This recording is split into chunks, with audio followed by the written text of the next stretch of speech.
Hi అండి. నేను ఈరోజు అయితే సోయా చంక్స్ కర్రీ చేశాను. మా అబ్బాయికి కర్రీ అంటే చాలా ఇష్టం. మా అబ్బాయి అన్ని కర్రీస్ తిండు, కొన్నే తింటాడు. వాడిని ఏం తినమని అడిగేదానికంటే ఏం తింటావని అడిగితే సింపుల్గా అయిపోద్ది. ఎందుకంటే తినలేనివి ఎక్కువ ఉంటాయి, తినేవి చాలా తక్కువ ఉంటాయి. చాలా తక్కువ లిస్ట్ అయితే అసలు ఏ కర్రీ తిన్నావు అని చెప్పి అంటాడు. ఒకవేళ బలవంతాన్ని పెడితే నాకు ఆకలి వేయట్లేదు అంటాడు, అంతే సింపుల్గా.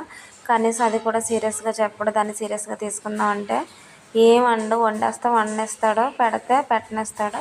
నాకు ఆకలి వేయట్లేదమ్మా, నేను తిన్నమ్మా అని చెప్తాడు. సింపుల్గా ఉంటుంది, అసలు అలిగినట్టు కూడా ఉన్నది, ఏం చేయలేము. ఇంకా అలా సైలెంట్గా ఉండడమే. అందుకోసం ఎంత బలవంతాన్ని పెడదామని ఆకలి వేయట్లేదు అంటాడు, అంతే.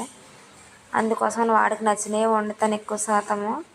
వాడికి నచ్చలేనివి అయితే వండను, ఎందుకంటే వాడు తినడు. మా అమ్మాయి అయితే ఏదో ఒకటి తినేస్తుంది, కానీ మా అబ్బాయి అయితే అలా కాదండి, అసలు ఏమీ తినడు. వాడితో చాలా ఇబ్బంది నాకు. థ్యాంక్స్ ఫర్ వాచింగ్ అండి. బాయ్.